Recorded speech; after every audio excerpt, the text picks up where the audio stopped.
Hello bull trackers. दोस्तों पिछले कई दिनों से हम लगातार वीडियो बनाकर आपके साथ ये शेयर कर रहे हैं कि मार्केट में क्या हो रहा है और मार्केट में क्या हो सकता है और करंट सिचुएशन में हम कैसे अपने पोर्टफोलियो को मैनेज करें ताकि उसका बेनिफिट हमें आने वाले सालों में देखने को मिले।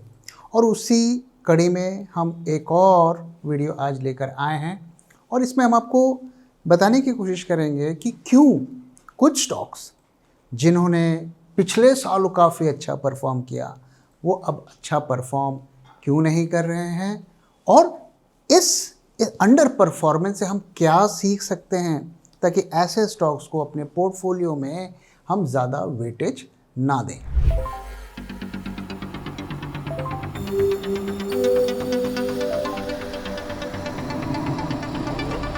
जब मार्केट की हो बात, बेटर आस्क बुल ट्रैक। तो दोस्तों जब 2020 में कोविड का बूम आया और बड़े नंबर्स में रिटेल इन्वेस्टर्स, नए इन्वेस्टर्स बाज़ारों में आए तो सबसे पहले उन्होंने उन स्टॉक्स को पिक किया जो पिछले कई सालों में जिसमें अच्छा ग्रोथ देखने को मिला था, जो क्वालिटी कंपनीज थी, लार्ज कैप्स थी, बड़े नाम थे और हर कोई उनके बारे में बात करता था। तो वैसे कुछ अगर आप स्टॉक्स की हम बात करें तो इसमें आप देखें तो एशियन पेंट आता है, HUL, TCS, पिडिलाइट, ये कंसिस्टेंट कंपाउंडर इनको माना जाता था और कोई भी इनके बारे में कुछ भी बुरा नहीं कहता था और उनका परफॉर्मेंस इसके बारे में बताता था कि देखो कितना वेल्थ इन्होंने क्रिएट किया है। और अगर आप देखें तो 2019 से 26 अगर हम पिछले 5-6 सालों में देखें तो निफ्टी में जहां अच्छा खासा CAGR हमें देखने को मिला, उन्हीं कंपनीज ने हमें सबसे ज़्यादा धोखा दिया। इसमें आप देखिए बड़े बड़े जो ब्लू चिप्स है, एशियन पेंट 3.5%, HUL 1.5%, TCS 1.6% और कई तो नेगेटिव रिटर्न जैसे डाबर जैसे स्टॉक्स रहे, उन्होंने नेगेटिव रिटर्न दिए।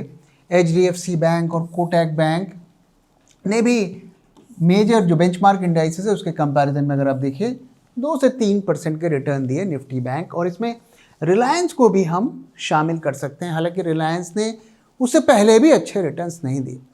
तो ये वो नाम हैं जिन पर कोई उंगली नहीं उठाता। ये बात सही है कि ये स्टॉक्स हाई क्वालिटी हैं, रिलायबल हैं और ये कंपनी की बैलेंस शीट भी स्ट्रॉन्ग है, लेकिन फिर भी इसमें अंडर परफॉर्मेंस दिख रहा है। और जिन लोगों ने ये ब्रांड नेम्स और ये क्वालिटी और ये इनके पास परफॉर्मेंस को देखकर इन्हें खरीदा, वो आज रो रहे हैं कि ये स्टॉक्स परफॉर्म नहीं कर रहे हैं। तो क्या हो रहा है और क्यों ऐसा हो रहा है इसको हम समझते हैं और जब आप इसको समझेंगे तभी आप सही जो अपने पोर्टफोलियो में पोजीशनिंग कर पाएंगे। सो हमने आपको पास में दिखाया कि कैसे 2008 के बाद जब मार्केट क्रैश हुआ और 60% इंडाइसेस गिर गए, सभी स्टॉक्स गिर गए। जैसे आज सब स्टॉक्स गिर रहे हैं, उस वक्त भी सारे स्टॉक्स गिरे, लेकिन उसमें से कुछ स्टॉक्स मैं कहूँगा कि उनमें ज़बरदस्त रैली भी हमें देखने को मिली। तो उसमें से ये नाम जो हैं ये सबसे ज़्यादा प्रोमिनेंट हैं लार्ज कैप्स में। अगर इसमें देखिए ब्रिटानिया ने 2009 से 2019 कोविड आने से पहले तक 10 साल में 33% का स्टॉक का CAGR दिखाया। पिडिलाइट ने 30% का CAGR दिखाया। एशियन पेंट्स आप देख सकते हैं 25% का, 22% का HDFC बैंक ने दिखाया, HUL ने 21% का दिखाया, जबकि निफ्टी ने 9% का CAGR दिखाया। तो आप देख सकते हैं कि इन सभी स्टॉक्स ने ज़बरदस्त जो है परफॉर्म किया और इनका अगर प्रॉफिट का CAGR भी देखिए तो उसमें भी बहुत अच्छी हमें राइज देखने को मिल रहा था। जो हम बार बार आपसे कहते हैं ना कि फंडामेंटल्स को देखना है, फंडामेंटल्स को देखना है, तो ये आपको डायरेक्ट कोरिलेशन देखने को मिल रहा है कि अगर फंडामेंटल्स अच्छे नहीं है, प्रॉफिट ग्रोथ अच्छा नहीं है, रेवेन्यू ग्रोथ अच्छा नहीं है, तो वो स्टॉक भले ही आज परफॉर्म कर रहे हैं, कोई गारंटी नहीं है कि आगे भी देखने को मिलेगा। वो सस्टेन नहीं करेगा, वो कई दूसरे वजह से भी राइज कर सकता है। तो कई लोग कमेंट सेक्शन में आते हैं और कहते हैं जी फंडामेंटल्स मैटर नहीं करते, लिक्विडिटी मैटर नहीं करते। तो ये सबसे बड़ा उनके लिए लेसन है कि अगर वो लॉन्ग टर्म इन्वेस्टर हैं तो उनको कंपनी के परफॉर्मेंस को देखना पड़ेगा कि कितना प्रॉफिट वो कमा रहे हैं। तो अब 2019 तक ये स्टार परफॉर्मेंस थे, फिर कोविड आता है और कोविड में लोगों ने इन स्टॉक्स को लपका। मुझे याद है 2020 में लोग ऐसे कहते थे कि ऐसे मैसेजेस पोस्ट करते थे कि देखो हमने ब्रिटानिया में इतना पैसा कमाया, और उन्होंने एशियन पेंट्स के लिए कहते थे कि ये स्टॉक तो ज़िंदगी में कभी नहीं गिरेगा, और HDFC बैंक इसकी तो क्या ही बात करें। तो कोविड के टाइम मैंने HDFC में एक वीडियो भी बनाया था, उसमें काफ़ी लोग नाराज़ हो गए कि मैंने HDFC बैंक के बारे में ऐसा क्यों कहा कि ये स्टॉक परफॉर्म नहीं करेगा। और कोई भी रिटेल इन्वेस्टर ऐसा नहीं होगा जिसने ये स्टॉक नहीं खरीदा होगा। कई तो इसके भक्त, बहुत ज़बरदस्त भक्त रहे, और कई तो आज भी बने हुए हैं।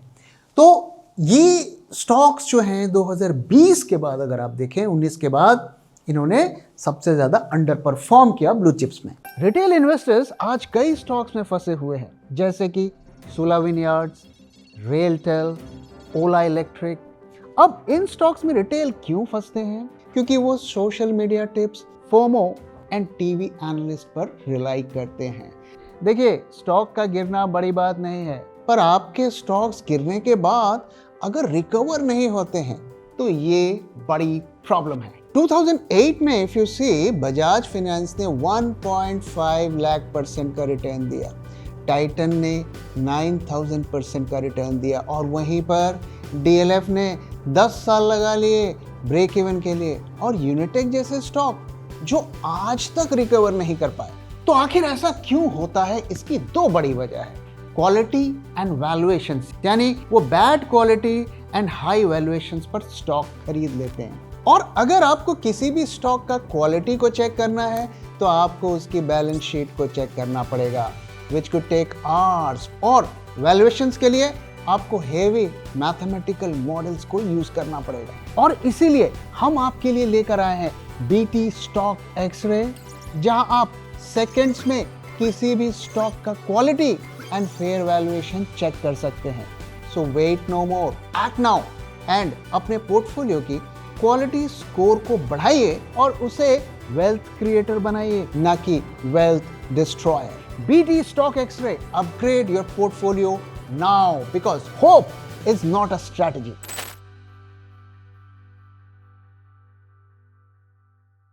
तो 2019 तक क्या हुआ अगर आप देखिए, सो दीज स्टॉक्स में valuations on these stocks had reached extreme levels reflecting blind faith। तो रिटेल इन्वेस्टर्स की माइंडसेट क्या होती है? जो चल रहा है वो चलेगा, बेसिकली उनका माइंडसेट यही होता है। अगर मार्केट चढ़ रहा है तो भाई ये तो चढ़ता ही रहेगा। आज देखिए वही माइंडसेट है कि मार्केट गिर रहा है तो गिरता ही रहेगा। तो एक जो चल रहा है ना उस पर ब्लाइंड फेथ हो जाता है rather than रैशनल प्राइसिंग, क्योंकि ज़्यादातर रिटेल इन्वेस्टर्स को ये नहीं बताया जाता है या सिखाया जाता है कि बैलेंस शीट कैसे देखना है, उसके वैल्यूएशंस को कैसे देखना है, इसके बारे में वो बहुत कम सीखना भी चाहते हैं और लोग बताते भी कम है।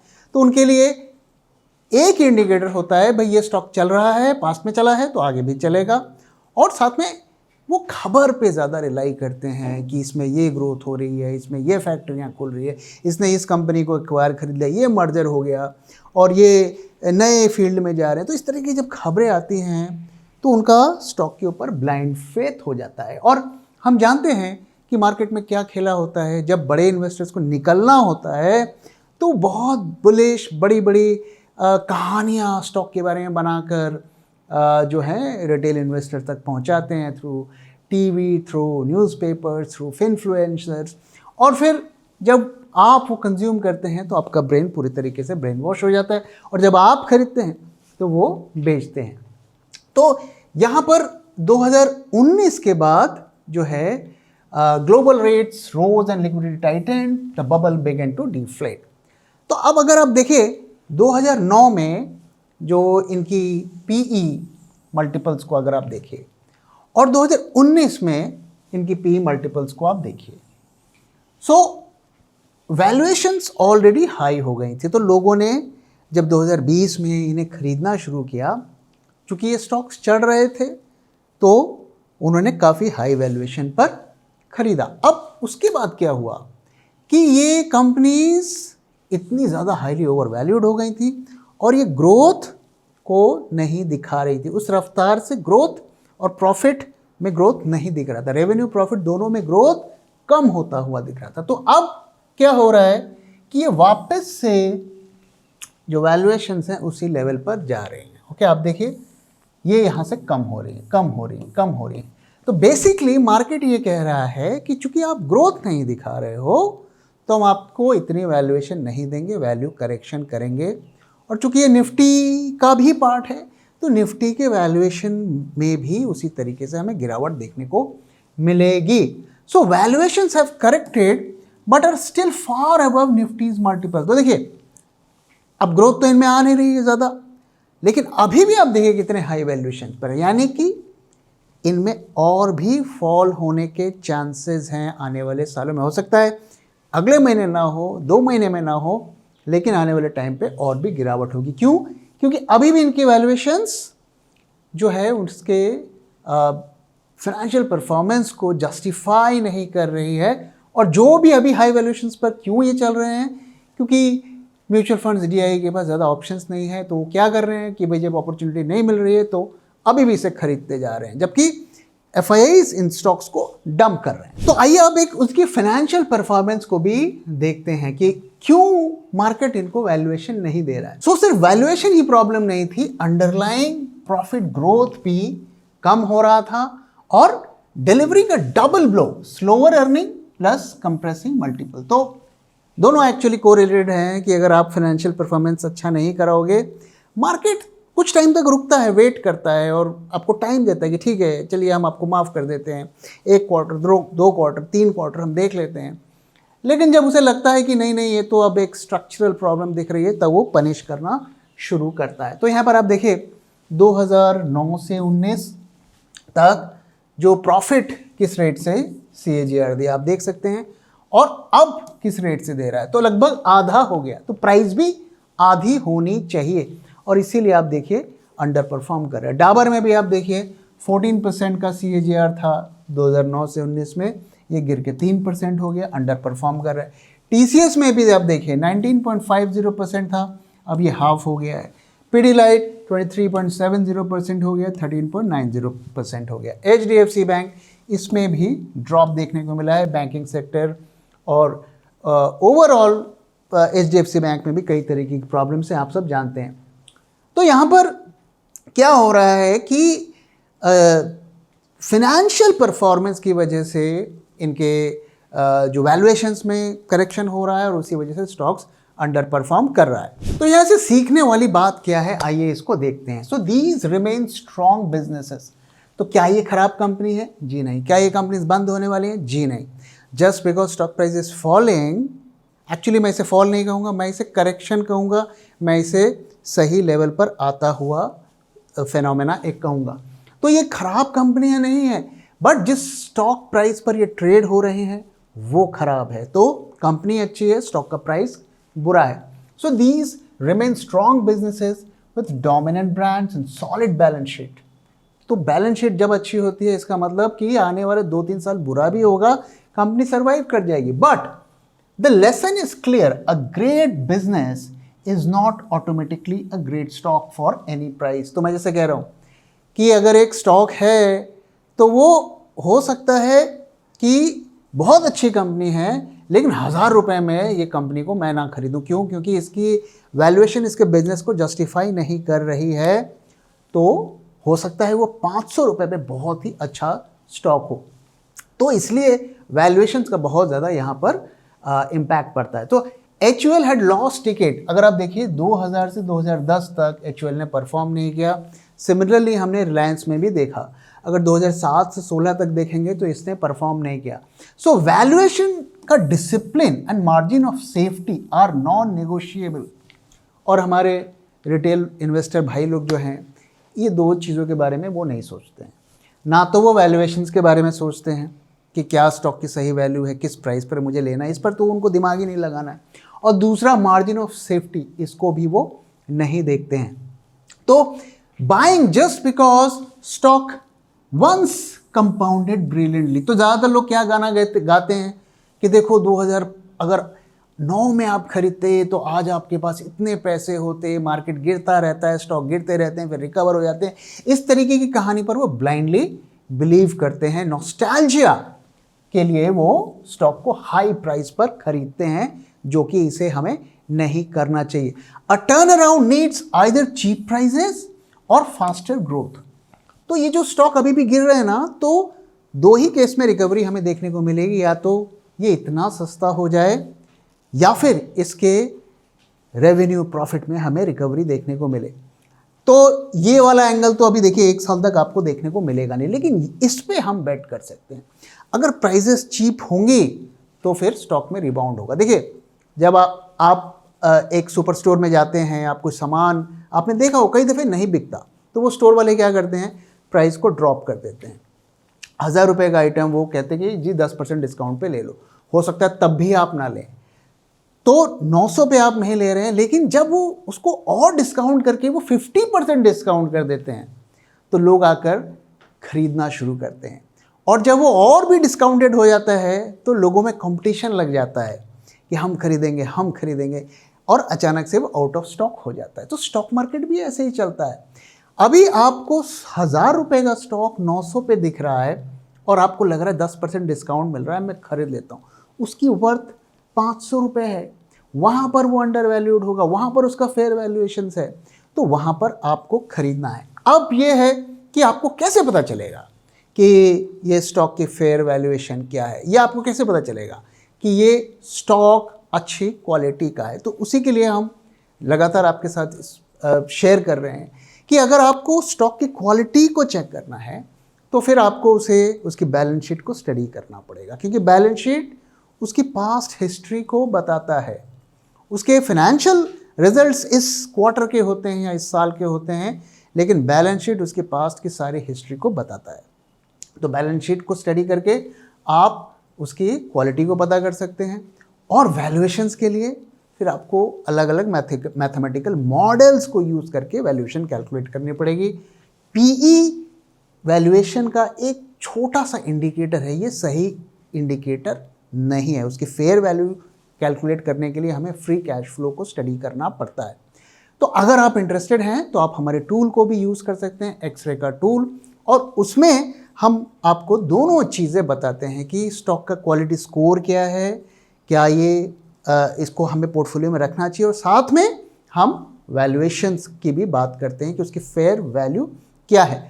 तो कोई ज़रूरी नहीं है कि आपको ये टूल ही यूज़ करना है, हमने कई वीडियोस बनाकर आपको दिखाए हैं कि कैसे इसकी क्वालिटी को आप चेक कर सकते हैं। तो आप अगर बैलेंस शीट पढ़ना शुरू करें तो आप पता कर सकते हैं कि कौन सा स्ट्रॉन्ग क्वालिटी स्टॉक है, और वैल्यूएशंस को भी पता करने की कई सिंपल और प्रोफेशनल टेक्निक्स हैं जिसको यूज़ करके आप स्टॉक की फेयर वैल्यूएशंस को कैलकुलेट कर सकते हैं। तो कोशिश करिए अच्छे क्वालिटी के स्टॉक्स को अपने पोर्टफोलियो में रखने के लिए और फेयर प्राइस पर उसे खरीदने के लिए, या अगर आपने हाई प्राइस पर उसे खरीदा हुआ है तो फेयर प्राइस पर उसे एवरेज करने के लिए, ताकि आपकी जो बाय प्राइस है वो फेयर प्राइस पर हो और क्वालिटी ऑलरेडी आपने चेक कर रखी है। तो दोस्तों, ये एक और हमारी कोशिश थी आपको इस करंट कंडीशंस में आपको हम सही रास्ता दिखा सकें, सही स्टॉक्स आप चुन सके अपने पोर्टफोलियो के लिए। आशा करता हूँ ये वीडियो आपको पसंद आया। तो इसी के साथ इस वीडियो को मैं यहाँ पे खत्म कर रहा हूँ। वीडियो कैसा लगा जरूर बताइएगा, अपना फीडबैक भी शेयर करना मत भूलिएगा। Thank you very much for watching and thank you for your time.